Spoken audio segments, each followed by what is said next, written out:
Aujourd'hui, nous allons voir les 7 étapes utilisées par les pros pour réussir une photo. Bonjour, je m'appelle Wilfried Vadon et bienvenue sur la chaîne YouTube du Club Photo. Alors, nous sommes une association à but non lucratif. En fait, nous sommes un club photo 100% connecté. Nous possédons des membres de 4 pays différents, la France, la Belgique, la Suisse et le Canada. Bon, je ne vais pas rentrer dans les détails, je vous laisse les liens dans la description de la vidéo où j'invite à regarder la fin de cette vidéo. Alors, ce que vous allez voir maintenant, c'est un extrait d'une conférence que j'ai donnée en ligne sur Internet il y a déjà un petit bout de temps. Mais ça résume exactement les 7 étapes que vous devez mettre en place au moment de la prise de vue. Voilà, j'en dis pas plus, c'est parti Serge, top magnéto. Allez, c'est parti. Alors, la première chose, ce que l'on doit se poser comme question, c'est la définition de qu'est-ce qu'une bonne photo. Une bonne photo, c'est une image agréable aux yeux de tous, ou presque. Mais c'est plus que ça. C'est une image surtout qui respecte certaines notions de cadrage et de composition. Alors allez-y, dites-moi justement dans l'espace question, d'après vous, quelle est la chose la plus importante? La notion de cadrage et de composition ou alors vraiment le matériel, savoir le maîtriser parfaitement. Donc allez-y, je vous écoute. Alors, j'en ai qui me disent les notions de cadrage, hein, évidemment, notion de cadrage, ouais, c'est facile, la notion de cadrage, on me dit aussi le matériel, hein, car sans matériel on peut rien faire, ok, voilà, on me dit, bon, principalement notion de cadrage, ben en fait, c'est simple, je vais vous dire de suite la réponse. Si vous avez pensé que le matériel va vous permettre de faire de meilleures photos, eh bien, c'est une erreur. Il faut savoir que avoir un bon appareil photo n'apporte quasiment rien. Il faut savoir que le matériel, c'est juste un moyen et non une fin. Je vais vous parler un petit peu de mon parcours et de mes expériences. Il faut savoir que moi, j'ai commencé la photographie en 1999. Oui, le siècle dernier, le millénaire dernier, tout dernier, quoi. Enfin, voilà. Donc, j'ai commencé il y a très très longtemps. Et moi, à l'époque où j'ai commencé, Internet n'existait pour ainsi dire pas, ou du moins pas de la même manière qu'aujourd'hui. C'est-à-dire tout n'était pas aussi accessible partout, toutes les infos de tout ce qu'on veut, etc. Donc, moi, quand j'ai commencé la photographie, le problème qui se passait, c'est que si je voulais me former, le seul moyen que j'avais, c'était acheter des livres. Mais le problème, c'est que moi, là où j'habitais dans le trou du cul du monde. Donc du coup, si je voulais acheter un livre, il fallait que je cours genre Bordeaux pour aller commander à la FNAC le livre que je veux. Sachant qu'en plus, en allant à la FNAC, j'étais obligé de commander le livre parce que j'étais quasiment sûr de ne pas le trouver. Puis surtout, des livres pour se former à la photographie, il y en avait très très peu à l'époque, contrairement à maintenant. Le deuxième problème, c'est que, voilà, comme j'expliquais, Internet, c'était vraiment les balbutiements, c'était vraiment le tout début. Donc, il n'y avait pas YouTube, il n'y avait pas tous les moyens que l'on a maintenant pour trouver des petits bouts de solutions à gauche, à droite. Donc, du coup, j'ai dû trimer pas mal de temps. J'ai dû faire beaucoup d'essais, d'expériences. J'ai perdu beaucoup, alors je ne vais pas vous dire 2 mois, mais j'ai perdu beaucoup d'années avant de pouvoir enfin faire plaisir en photographie. Je vais être sincère avec vous, j'ai perdu au moins une bonne dizaine d'années avant vraiment de bien comprendre ces notions de cadrage et de composition, de maîtriser mon appareil photo. Parce que maîtriser son appareil photo, ça doit venir après une réelle notion de cadrage et de composition. Parce que, comme je l'explique souvent, justement, quelqu'un qui maîtrise parfaitement son appareil photo n'ira pas bien loin. Tandis qu'une personne qui sait parfaitement cadrer et composer ses photos, même si elle utilise un mode tout automatique, elle fera de bien meilleures photos. La seule différence qu'il va y avoir, justement, pour vous donner un exemple concret, par exemple, vous voulez faire une photographie de portrait. Donc, dans le cas d'un portrait classique, l'intérêt va être justement de flouter un maximum l'arrière-plan. Le but va être justement de mettre en avant son sujet. Et quelqu'un qui ne maîtrise pas son appareil photo va se positionner sur un mode tout automatique comme par exemple le mode portrait, comme on peut le voir à l'écran. Et du coup, au lieu d'avoir par exemple la plus faible profondeur de champ possible, du coup, elle va être un peu plus grande. Mais la photo restera quand même vachement intéressante. On pourra, elle aurait pu la rendre meilleure avec de meilleurs réglages, mais déjà de base, elle inspire beaucoup plus. Donc voilà. Et moi, justement, j'ai perdu une bonne dizaine d'années à chercher des bouts de solutions à gauche, à droite. Quand Internet a commencé à bien se développer, j'ai essayé de faire beaucoup de manipulations, etc. Mais le problème qui se passait, comme j'ai expliqué, les livres, c'était très difficile d'y avoir accès parce qu'ils étaient principalement sur commande et il n'y en avait pas des millions. Et surtout, qui expliquent bien tout. C'était très, très difficile, quoi. Donc du coup, j'ai passé beaucoup d'années à me former sur la photographie de portrait, etc. Et c'est qu'à un certain moment où là, j'ai pu franchir le cap justement du débutant, euh, parce que justement, j'ai bien compris à un moment ces notions de cadrage, de composition. On va en parler tout à l'heure. Et donc du coup, c'est ce qui m'a vraiment permis de m'en sortir en photographie et surtout enfin me faire plaisir, quoi. Parce que je sais pas, je pense que ça a dû vous arriver souvent d'ailleurs quand vous êtes invité par la famille, des amis et vous regardez les photos de vacances. Souvent, vous regardez les photos de vacances dans un vieux bouquin à l'ancienne, vous regardez les photos. Il y a un grand silence et on tourne les pages. Il n'y a aucun moment, il y a une photo qui fait oh, c'est énorme, c'est super beau, c'était pris où, etc. Jamais on trouve ça quand on débute, justement. Les gens regardent nos photos, mais ils les regardent, c'est tout. Ils sont pas extasiés, ils sont pas là. Il n'y a pas de waouh, wow. On n'a pas ces choses-là. Et quand on débute, c'est extrêmement frustrant quand on perd beaucoup de temps justement à faire des essais, etc. Et donc du coup, moi, par mes années d'expérience justement, puis en me formant vraiment par la suite, j'ai pu vraiment comprendre ces notions de cadrage, de composition, les mettre en place et ensuite la maîtrise totale de mon appareil photo parce que je le maîtrisais quand même un minimum, je comprenais certaines choses, mais après il y a des petites astuces, j'en ai déjà parlé dans d'autres conférences, mais comme je vais vous citer un exemple bête, mais la loi qui lie le temps de pause à la longueur focale. Alors je vais vous expliquer, je vais expliquer très rapidement.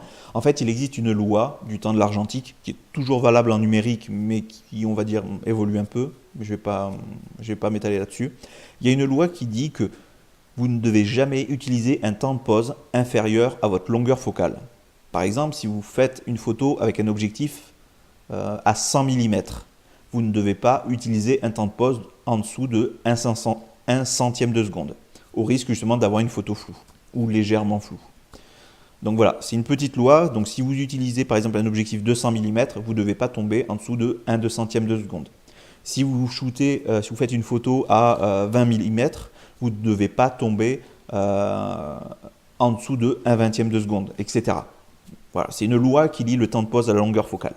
Et avec toutes ces petites astuces, toutes ces choses-là, une fois que vous avez emmagasiné, que vous avez bien assimilé toutes ces informations et que vous les mettez en pratique, c'est là où vraiment vous allez pouvoir progresser. Donc voilà. Alors, maintenant, nous allons parler de l'œil. Quelle est la différence entre regarder et voir? Lorsque vous êtes concentré sur un sujet qui vous attire, vous le regardez avec tellement d'attention que tout le reste n'est que vue, et donc oublié. C'est à vous justement à regarder les éléments qui ne sont que vus afin de les retirer de votre cadre, afin de mettre en valeur votre sujet. Il faut savoir que le spectateur fera toujours une fixation sur les défauts de votre image. La photo finale est scrupuleusement regardée, alors que le photographe n'a tendance à n'observer que son sujet. Je vais vous donner un petit exemple. Alors ça c'est moi, il y a un bon petit moment, honnêtement je ne me rappelle pas de quand et date, il faudra que je regarde, mais il doit avoir une bonne dizaine d'années facile. Oui, par là je pense, pas loin. Donc voilà, donc ça c'est une photo qu'un ami a prise de moi. Donc jusque-là rien de vraiment très spécial. Et comme on peut le voir justement, le cadrage est large. Et si vous regardez bien d'ailleurs, ça n'apporte rien à l'image, à part montrer qu'en bas à gauche, on peut voir que ma table n'était pas rangée, quoi. Un meilleur cadrage aurait été celui-ci. Il ne faut pas hésiter justement à remplir le cadre de votre image, de manière à ne pas laisser place au vide et au doute, et donc enlever tous les éléments parasites. Ce qu'il faut savoir, c'est que lorsque l'on cadre large, ce n'est pas mal, mais ça laisse place aux éléments parasites, dans lesquels les regards se perdent justement. Entrer dans le sujet peut être une force, justement, lorsque le reste du plan, justement, n'est pas intéressant. Donc, il faut créer une relation intime avec votre sujet. Donc, pour cette photo, il faut un cadrage serré, de manière à enlever les éléments parasites, en l'occurrence tout le bordel qu'il y avait sur la table. En effet, ce qui se passe, c'est que la plupart des gens procèdent de la même manière. Les photographes amateurs, avertis ou même professionnels. Lorsque l'on voit notre sujet, tout le reste disparaît. Et malheureusement, justement, c'est en allant trop vite que vous allez faire au mieux une photo banale. Donc, la première chose que vous devez faire, c'est prendre votre temps. Il faut savoir que l'endroit où vous avez eu l'idée de prendre la photo n'est que le début. S'il y a vraiment quelque chose qui vous inspire, attendez avant de prendre la photo. Sauf si c'est quelque chose d'exceptionnel et de ponctuel. Et dans ce cas, et unique cas, il faut prendre la photo. Car il vaut mieux la voir que l'inverse. Donc, l'étape numéro 1, prenez votre temps. Surtout, prenez le temps d'observer votre scène. Visualisez tous les éléments qui la constituent. C'est très très important. L'étape numéro 2, le placement du point de vue géographique. Tournez autour, approchez-vous, éloignez-vous, zoomez, dézoomez, cherchez un autre point de vue. C'est grâce à la patience et au bon placement que la composition va prendre forme. Et ce qu'il faut savoir, c'est que des fois, c'est à 1 mètre près que votre photo va devenir une merveille. Donc n'oubliez pas qu'à la base, vous êtes mal placé. Après avoir trouvé votre placement, réfléchissez. Votre sujet est-il dans un contexte ou non? Mérite-t-il un cadrage large ou serré? Pour exemple, si un joueur de foot va tirer au but, on ne va pas faire un cadrage serré sur lui. Au contraire, on va chercher à voir le joueur de foot au moment de tirer dans le ballon avec les cages, le gardien, etc. La question que vous devez vous poser est: mon sujet mérite-t-il un cadrage large ou serré? Est-ce qu'il y a un décor ou quelque chose qui peut apporter des informations par rapport à mon sujet? Quelque chose qui va raconter une histoire ou donner des informations pour mieux comprendre l'image. C'est très souvent ici que les photographes débutants ou avertis font des erreurs, justement à vouloir cadrer beaucoup trop large. Si vous faites par exemple une mise en scène avec une fille déguisée en chaperon rouge, que vous êtes dans les bois, là, un cadrage va permettre de mettre justement dans son contexte et cela va permettre justement de raconter l'histoire. Là, par exemple, pour cette photo, ça va raconter l'histoire du petit chaperon rouge. Ce qu'il faut savoir, c'est que l'étape numéro 4, c'est qu'il ne faut pas délaisser l'arrière-plan. Travailler l'arrière-plan ne requiert pas 1/10 de votre attention, mais quasiment la moitié. Cela va permettre justement de mettre en valeur votre sujet, alors qu'un arrière-plan non recherché fondra votre sujet dans la masse. Il faut faire attention aux moindres détails de votre arrière-plan, que ce soit une poubelle, une voiture, une personne qui traverse ou une couleur qui attire l'œil. Pour cela, rien de plus simple. Afin justement de mettre en valeur votre sujet, il existe plusieurs possibilités. Contrastez votre sujet principal. Comme par exemple sur cette photo, un cheval blanc sur un fond noir ou cette fille métisse sur un fond blanc. Bon, là, en l'occurrence, c'est de la neige. Cela va permettre justement de diriger le regard de votre public. Une image forte, ce n'est pas une image dans laquelle le regard se perd. Le public doit comprendre immédiatement ce qui vous a attiré au moment de la prise de vue. Autre possibilité, shooter au travers d'eux. On peut créer un cadre naturel avec comme premier plan un tunnel, un pont, un objectif, etc. L'étape numéro 5, le bon angle de vue sur le plan vertical. Comment bien choisir son angle de vue? Debout, à genoux, allongé sur le ventre. Il faut savoir que les perspectives dépendent de l'orientation de votre appareil photo, mais aussi de la déformation de la lentille de votre objectif. Le placement vertical est très important. Si par exemple, vous voulez faire une photo d'un enfant, à ce moment-là, mettez-vous à genoux. Si c'est un animal, tel un chat, allongez-vous sur le ventre. N'hésitez pas à vous placer à sa hauteur, ce qui permettra de nous plonger justement dans son univers. Par contre, attention, la vue plongeante ne permet pas forcément de mettre en valeur votre sujet, dépendamment bien sûr de votre sujet. L'étape numéro 6. Cadrer en suivant certains principes, comme la règle des tiers ou la symétrie. On va commencer par la règle des tiers.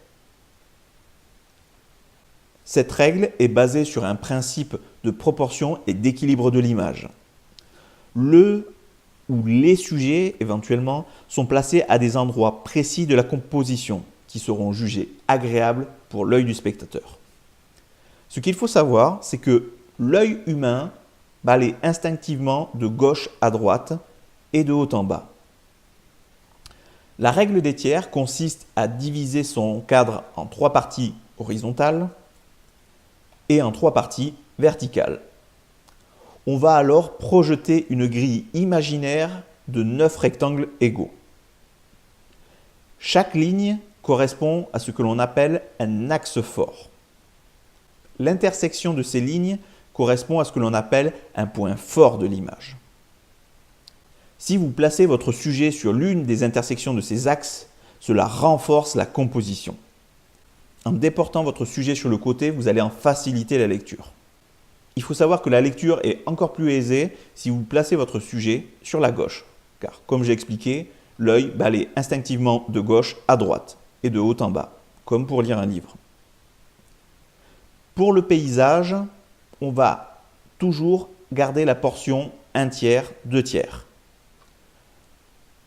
Alors, pour exemple, pour la photo de plage, comme celle-ci par exemple, on peut clairement voir que la ligne d'horizon est pile au milieu de l'image. Donc, on va appliquer la règle des 1 tiers, 2 tiers. Donc, soit 1 tiers de mer et 2 tiers de ciel, ou alors 1 tiers de ciel et 2 tiers de mer. Bon, pour ce cas-là, notre photo, la meilleure, ce sera celle-ci. 1 tiers de mer et 2 tiers de ciel. Car on a un soleil qui crée une explosion de couleurs à travers les nuages. La symétrie. La symétrie parfaite peut être un autre moyen. Elle est très souvent utilisée dans la photographie d'architecture, mais elle peut être utilisée dans énormément de domaines. L'étape numéro 7. Quand déclencher? Pour cela, il faut attendre une action. Ça peut être un sourire, un regard, une grimace, une action qui va appuyer votre image. Donc, pour résumer, pour faire une bonne photo, il faut 1. Prendre son temps, 2. Se placer sur le bon plan géographique par rapport à son sujet, 3. Se poser la question cadrage large ou serré, 4.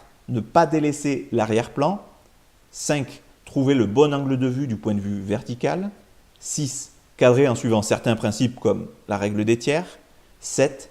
Déclencher au bon moment. Une fois que vous aurez bien assimilé ces 7 étapes, vous allez le faire de manière naturelle, sans même y réfléchir. Alors, je suis conscient, je suis passé par là. Au début, ça m'a pris un certain temps avant d'assimiler, avant que ça devienne vraiment naturel. Et ça, c'est normal. Il y a toujours un petit temps d'adaptation.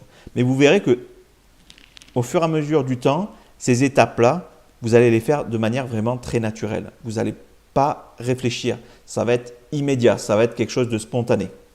Alors, comme je l'ai dit, nous sommes une association à but non lucratif. Ça, c'est très important de le préciser. Et le but pour nous, c'est de partager justement notre passion pour la photographie au travers de conférences, de masterclass. On a un espace de formation qui est même dédié justement aux membres du club, ce qui fait que des personnes qui veulent apprendre à se former sur Lightroom, il y a une formation dédiée. Si vous voulez savoir comment organiser une exposition photo, il y a une formation. Si vous débutez avec votre appareil photo, on a une formation aussi pour les débutants pour apprendre à s'en servir. Après, on a aussi des petits cours photo dans des domaines un petit peu particuliers. Et on est en train de développer justement des formations de spécialisation dans des domaines comme la photo de portrait, la photo de paysage, la photographie animalière, la photo de sport, etc. Bon, moi sur ce, je vous laisse et je vous dis à bientôt.